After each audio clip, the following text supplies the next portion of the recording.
embarking on a Sunnah-compliant journey, exploring Siari tourism in West Sumatra.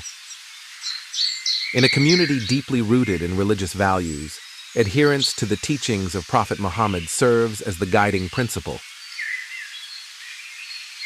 They uphold rules aligned with the Sunnah, such as prohibiting smoking, non-mahram interactions, and playing music on their premises.